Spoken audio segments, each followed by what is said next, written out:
నమస్తే భక్తి ప్రేక్షకులకి స్వాగతం. అయితే 2025 కొత్త సంవత్సరం, మనం అందరం కూడా కొత్త సంవత్సరంలోకి అడుగు పెడుతున్నాం. ఎన్నో అద్భుతమైన పనులు, మనం అనుకునేవన్నీ మన మన సంకల్పం తీరాలి అని ప్రతి ఒక్కళ్ళకి కోరిక ఉంటుంది. సో అదే విధంగా అవ్వాలి అని కూడా కోరుకుంటున్నాము. అయితే ఈ 2025లో ద్వాదశ రాశుల వాళ్ళకి ఎలా ఉండబోతోంది అసలు అనేది కనుక్కుందాం.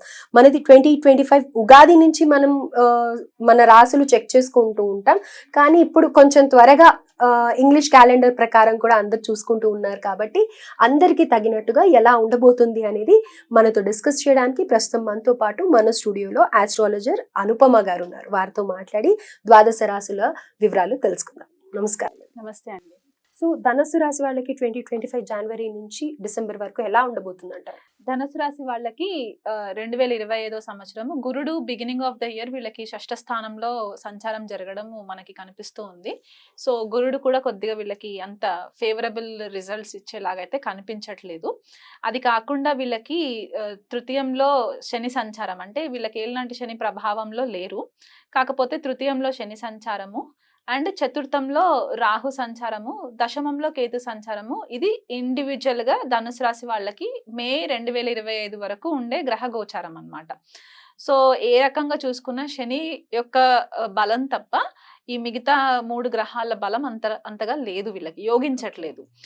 గృహ వాతావరణంలో అనవసరమైన చికాకులు, షష్టంలో గురుడు కూడా అంత ఫేవరబుల్ గా ఉండకుండా శత్రుత్వాలు, అనుకోని శత్రుత్వాలు పెరిగిపోవడము, చతుర్థంలో రాహు సంచారము తల్లికి సంబంధించి కొద్దిగా ఆరోగ్యం పట్ల ఇబ్బందులు రావడం అండ్ గృహ వాతావరణంలో కూడా కొద్దిపాటిగా చికాకులు రావడం, అంటే అయోమయమైన పరిస్థితుల్లో వీళ్ళు కొద్దిపాటిగా ఉండే పరిస్థితులు అయితే కనిపిస్తున్నాయి. స్థిరాస్తులకు సంబంధించి కూడా కొద్దిపాటిగా డిస్టర్బెన్సెస్ ఉన్నాయి. అంటే వీళ్ళు ఏదైతే ప్రాపర్టీస్ కొనుక్కున్నాం అనుకున్నారో అది ఏదో ఒక ప్రాబ్లం చేత వీళ్ళకి అది ఎంజాయ్ చేసే ఒక పరిస్థితి అయితే గోచరించట్లేదు అనమాట. అండ్ దశమంలో కేతు సంచారము మే వరకు కూడా వీళ్ళకి అంత ఫేవరబుల్ రిజల్ట్స్ లేవు. అంటే కెరియర్ పరంగా కూడా అనుకున్న స్థాయిలో వీళ్ళకి అంతగా రోగించేలాగా కనిపించట్లేదు అనమాట. అంటే ఒక కన్ఫ్యూజన్ జోన్ లో ఉండడము అండ్ ఈ గురుడు కూడా కేతు పైన దృష్టి పడడము, అంటే ఒక రకంగా ఎంత హార్డ్ వర్క్ చేసినా సరే వీళ్ళకి ఆ బెనిఫిట్స్ రావట్లేదు అనమాట. అంటే వీళ్ళకంటూ ఒక రికగ్నిషన్ వస్తుంది కదా మేనేజర్స్ దగ్గర నుంచి, ఆ రికగ్నిషన్ రావట్లేదు అనమాట. అండ్ ఇంట్లో వాతావరణం బాగోలేక, ప్రొఫెషనల్ గా కొద్దిగా బాగోలేక వీళ్ళు చాలా సతమతం అయిపోతూ ఉన్నారనమాట ధనుసు రాశి వాళ్ళు. అంటే ఏళ్ళనాటి శనిలో నుంచి బయటికి వచ్చేసామని అనుకున్న చతుర్థ రాహు వీళ్ళని కొద్దిపాటిగా కుదిపేస్తుంది ప్రజెంట్ గా. సో ఇది వీళ్ళకి కంటిన్యూయేషన్ మే వరకు ఉంటుంది. మే 14వ తారీఖున ఎప్పుడైతే గురువు మారుతారో సప్తమ స్థానంలోకి వచ్చినప్పుడు ఏమవుతుందంటే లగ్నం పైన దృష్టి పడుతుంది కాబట్టి వీళ్ళకి ఇది వరకు భార్యాభర్తల మధ్యలో ఏవైతే చిన్న చిన్న ఇబ్బందులు ఉండుంటాయో అవన్నీ కూడా కొద్దిపాటిగా ఫేవరబుల్ గా అయ్యే సిచ్యువేషన్స్ కనిపిస్తూ ఉన్నాయి అన్నమాట ఈ గురు బలం పెరగడం వల్ల. అండ్ వీళ్ళ మాటకంటూ ఒక విలువ పెరిగే ఛాన్సెస్ కనిపిస్తూ ఉన్నాయి మే 14th తర్వాత. ఇప్పుడైతే అసలు వీళ్ళ మాట కూడా ఎవరు వాల్యూ చేయట్లేదు, వీళ్ళు నిజాలు చెప్పినా కూడా అబద్ధం లాగే కన్సిడర్ చేసే పరిస్థితి కనిపిస్తుంది.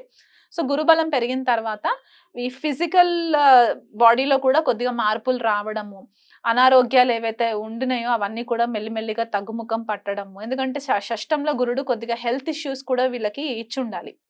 అంటే ఇప్పుడు ఎవరికైనా డయాబెటీస్ లేని వాళ్ళు ఉంటే సడన్ గా డయాబెటీస్ రికార్డ్ అవ్వడము, లేకపోతే డయాబెటీస్ ఉన్న వాళ్ళు ఇంకెక్కువ ఫేస్ చేయడము, స్టమక్ సంబంధించి ఇన్ఫెక్షన్స్ వచ్చి ఉండడము, వైరల్ ఇన్ఫెక్షన్స్ రావడము, ఇలాంటివి కూడా కొద్దిగా గురుడు షష్టంలో ఉన్నప్పుడు కొద్దిపాటిగా ఆ రోగ నిరోధక శక్తి కొద్దిగా తట్టుకునే కెపాసిటీ లేకుండా కనిపిస్తుంది. కానీ గురుడు మారిన తర్వాత ఇవన్నీ కొద్దిగా కంట్రోల్లోకి వచ్చేసే సిచ్యువేషన్స్ కనిపిస్తూ ఉన్నాయి. దైవ బలం పెరిగే ఛాన్సెస్ కూడా వీళ్ళకి కనిపిస్తుంది అనమాట గురువు మార్పు వల్ల. కెరియర్ పరంగా కూడా వీళ్ళకి కొద్దిపాటిగా రిలీఫ్ రావడం, ఇది వరకు ఉన్న టెన్షన్స్ అన్ని కూడా కొంచెం తగ్గి కొద్దిగా రిలీఫ్ రావడం అనేది ప్రమోషన్స్ ఎక్స్పెక్ట్ చేస్తే, లేకపోతే కెరియర్ వైజ్ వేరే జాబ్ మారాలనుకుంటే గురుబలం వల్ల వీళ్ళకి కొద్దిపాటిగా ఫేవరబుల్ రిజల్ట్స్, కెరియర్ వైజెస్ కూడా బాగుంటుంది.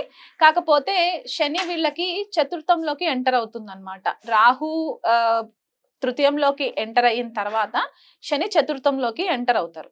సో అప్పుడు తన యొక్క సప్తమ దృష్టి దశమ స్థానం పైన ఉంటుంది కాబట్టి ప్రమోషన్స్ రావాలంటే వీళ్ళకంటూ ఒక అర్హత రావాలి కాబట్టి వీళ్ళకి ఎక్కువ రెస్పాన్సిబిలిటీస్ ఇచ్చే పరిస్థితులు కూడా కనిపిస్తున్నాయి. సో ఆ రెస్పాన్సిబిలిటీస్ ని బర్డెన్ లాగా ఫీల్ అవ్వకుండా ఒక డిసిప్లిన్ ఓరియంటెడ్ గా ఒక స్ట్రాటజీ ప్రకారంగా వాళ్ళు ప్లాన్ చేసుకొని వెళ్తే వీళ్ళు ఖచ్చితంగా వీళ్ళకి అనుకున్న ప్రమోషన్స్ కూడా వీళ్ళకి వచ్చే ఛాన్సెస్ గోచరిస్తున్నాయి. బై ఎండ్ ఆఫ్ ది 2025 వీళ్ళకి ప్రమోషన్స్ వచ్చే ఛాన్సెస్ అయితే కనిపిస్తున్నాయి. బిజినెస్ పరంగా ఎవరైనా ఉంటే గనక ఇది వరకు లాభాలు లేకుండా ఒక బిజినెస్ కొద్దిగా డల్ గా నడుస్తుంది అనుకున్న వాళ్ళకి కూడా గురు మార్పు సప్తమ స్థానంలోకి వచ్చేసరికి కొత్త కొలాబరేషన్స్ రావడము, లేకపోతే ఉన్న బిజినెస్ ని ఇంకా బెటర్ గా ఎక్స్పాండ్ చేయడము, లేకపోతే బిజినెస్ లో ఏదైనా చీటింగ్ జరిగినా కూడా ఆ పర్టిక్యులర్ ఫైనాన్షియల్ క్రైసిస్ ని వీళ్ళు హ్యాండిల్ చేసుకునే ఒక కొత్త తెలివితేటలతోటి కూడా వీళ్ళు హ్యాండిల్ చేసుకునే పరిస్థితులు అయితే కనిపిస్తున్నాయి. అండ్ తృతీయంలో రాహు సంచారం జరుగుతుంది కాబట్టి ఒక రకమైన మొండి ధైర్యం వచ్చేస్తుంది వీళ్ళకి. అండ్ భాగ్యంలో కేతు సంచారం జరుగుతూ ఉంటుంది మే తర్వాత. సో ఇక్కడ గురువుల యొక్క బ్లెస్సింగ్స్ రావడము, పితృదేవతల యొక్క బ్లెస్సింగ్స్ వీళ్ళకి హెల్ప్ అవ్వడము, మంచి గురువులు తారసపడము, దాని త్రూగా వీళ్ళు వాళ్ళ సొంత ఎఫర్ట్స్ పెట్టి out of box new ideas తోటి కూడా వీళ్ళు బిజినెస్ ఏదైనా స్టార్ట్ చేయడానికి కూడా మంచి ఫేవరబుల్ రిజల్ట్స్ ఉంటాయి. కాకపోతే వీళ్ళకి చతుర్థంలో జరిగే శని సంచారం కొద్దిగా ఫేవరబుల్ గా ఉండదు కాబట్టి ఆ కోణంలో కొంచెం డిస్టర్బెన్సెస్ ఉంటాయే తప్ప రాహు గురు కేతు కూడా 3 గ్రహాలు కూడా వీళ్ళకి కొద్దిపాటిగా బెనిఫిక్ రిజల్ట్స్ ఇస్తున్నాయి కాబట్టి.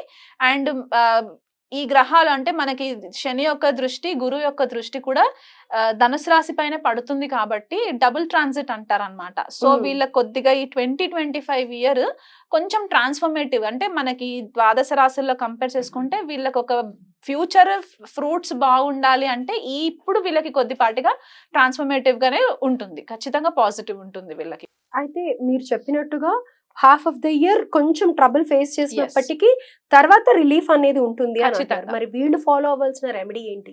వీళ్ళు ఫాలో అవ్వాల్సిన రెమెడీ, శనికి వీళ్ళు అర్ధాష్టమ శని ప్రభావంలోకి వస్తారు కాబట్టి గృహ వాతావరణంలో ఆరోగ్యం పట్ల కెరియర్ పట్ల వీళ్ళు కొద్దిగా ఫేవరబుల్ రిజల్ట్స్ ఉండాలి కాబట్టి ప్రతి శనివారము శనికి తైలాభిషేకం చేసుకోవడము, అయ్యగారికి జపదానాలకి కోసం వాళ్ళు కొద్దిగా డబ్బు ఖర్చు పెట్టి అక్కడ పూజలు చేయించుకోవడము, 19 ప్రదక్షిణాలు శనికి తిరగడము, వీళ్ళు కుదిరితే ఒకసారి నాసిక్ దగ్గర శని శిగ్నాపూర్ ఉంటుంది కదా, అక్కడికి కూడా ఒకసారి వెళ్ళి దర్శనం చేసుకొని రావడము.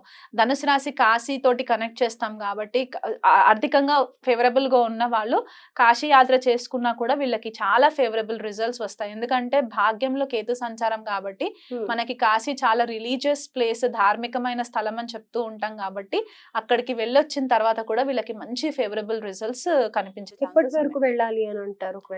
వీళ్ళు వెళ్ళాలి అని అనుకుంటే మే తర్వాత ప్లాన్ చేసుకొని ఇయర్ ఎండింగ్ లోపు ఒకసారి వెళ్ళి రాగలిగితే వెళ్ళి రావచ్చు కాశీకి. కానీ April May is not possible కదా, అక్కడ కూడా సమ్మర్ చాలా ఘోరంగా ఉంటుంది అని అంటారు. రైట్. సో వెళ్తే ఈ లోపల ఫిబ్రవరి లోపు వెళ్ళొస్తే బెటర్. అంటే కేతు సంచారము జరిగిన తర్వాత భాగ్యంలోకి కేతు సంచారం జరిగిన తర్వాత వీళ్ళు వెళ్తే ఏమవుతుందంటే ఆ ధార్మికమైన ట్రాన్సిట్ జరుగుతుంది అండ్ అక్కడ మంచి గురువులు తారసపడడం ఇట్లాంటివి, అంటే ఆ కేతు ఎనర్జీ కూడా కొద్దిగా అది మే 18th తర్వాత డిసెంబర్ లోపు ఎప్పుడన్నా వెళ్ళే ప్లానింగ్ చేసుకోవచ్చు. సో ప్లాన్ చేసుకునే వాళ్ళు మ్యామ్ చెప్పినట్టుగా ఇలా ప్లాన్ చేసుకుంటే మీ జాతకంలో ఉండే గ్రహాన్ని బట్టి అది ఫలితం అనేది ఉంటుంది కాబట్టి ఆ టైంలో వెళ్ళమని చెప్తున్నారు. అదర్వైజ్ స్థితిని కూడా మైండ్ లో పెట్టుకొని చెప్పుకుంటే సరిపోతుంది. రైట్. థ్యాంక్ యూ అండి. నమస్తే.